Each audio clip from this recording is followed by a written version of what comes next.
Ngiyakhuleka kuMagumba amanomhlaba. Indlondlo lekhulumayo umntwana ohamba namakhehla sanibonani. Zindlondlo ngizokwenza nje ividiyo emfishane. Izoba ncane kakhulu le video. Ngiyathemba ukuthi izomthola umnikazi wayo.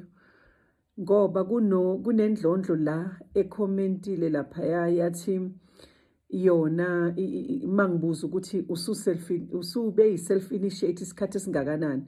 Yasiphendula indlondlo yathi yona umalume akazange akwazi ukuthi amfake esibongweni. Kade ekhuluma nomalume ecela ukuthi makamenzele imbeleko, kodwa umalume akakhoni ngezathu zakhe-ke. Umalume asazi ukuthi akakhoni ngoba yini ukuthi amfake esibongweni. Lapho-ke ngizothi ngoba ubuzile ukuthi ikhona yini enye indlela yokuthi ungenza ngayo. Zindlondlo ngizosho futhi kunina, ngiyaphinda ngithi mina, uma ngabe kumina wenza i-consultation, uzokwenza i-consultation ngaleyo mali leyo ikhokhile ye-consultation. Siyakwazi ukuthi sikhulume indaba yesibongo ukuthi uzokwenza kanjani, ngikudirect ukuthi wenza kanjani uma ngabe unenkinga yamalume ekhaya, uma unenkinga yomuntu othile ekhaya abangakwazi ukuthi bangakufaka esibongweni. Khululeka-ke, into engizoyisho nje futhi ukuthi nike nithi nifuna ukwenza imbeleko. Imbeleko niyenze ngenye indlela noma ngayiphi yona indlela. Thola ukuthi futhi isigcino nithola ukuthi niney'nkinga futhi after athi umuntu ngayenza mina imbeleko bangifake esibongweni komalume noma bangifake ekhaya kabo baba, kodwa still izinto zami ayilungi.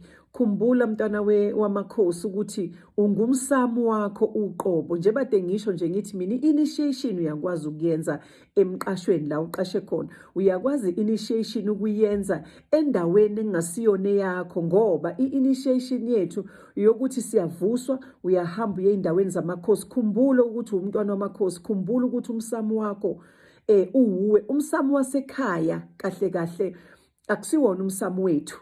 Akusiwona umsamo wethu, umsamo wasekhaya loyo owenza izinto zasekhaya. Masikhuluma ngomsamo wamakhosi, umsamo wamakhosi, angithi amakhosi angene wena, umsamo wamakhosi. Ngoba uma ngabe uhamba uye entabeni, uhamba namakhosi akumbathile njalo awasoze akushiye. Uhamba namakhosi, uyabika ukuthi ngiyentabeni, amakhosi akuprotecte, akubonise izinto ofanele uzenze. Mawuthi uye emanzini emfuleni, amakhosi ohamba nawo akhona. Mawuthi uyogwadule ngisho ehlane, ehlathini, entabeni, olwandle, empophomeni, kuphi lezi ndawo lezi engiyibalayo zonke zamakhosi. Uma uwumntwana wamakhosi awuhlupheki ngomsamo, ngoba umsamo wakho uwuwe, umsamo wakho ukuwe.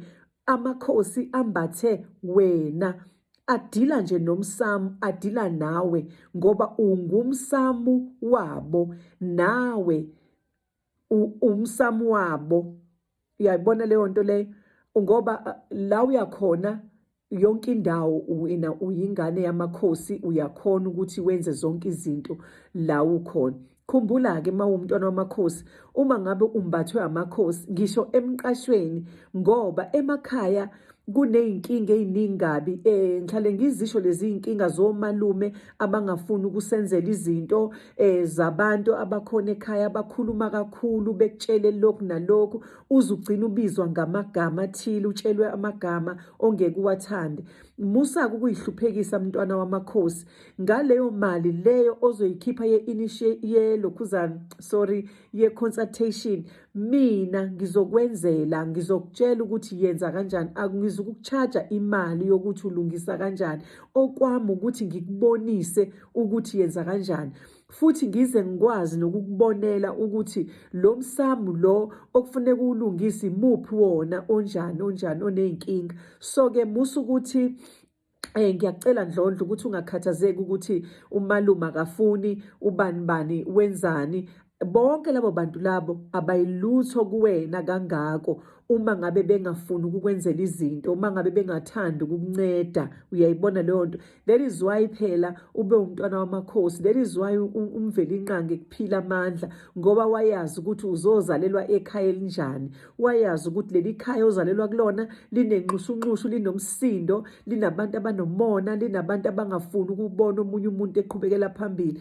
Uma nje kuthiwa umntwana wamakhosi avuya inkinga ngoba wonke umuntu uyathuka ukuthi sekuzovela iy'ndaba ay'fihlile. So-ke mntwana wamakhosi, musa ukuthi awukwazi ukwenza ukuthi ayikho into ongeke ukwazi ukuyenza, ayikho. Uzwana ngami uma ngikutshela ukuthi ayikho into ongeke ukwazi ukuyenza.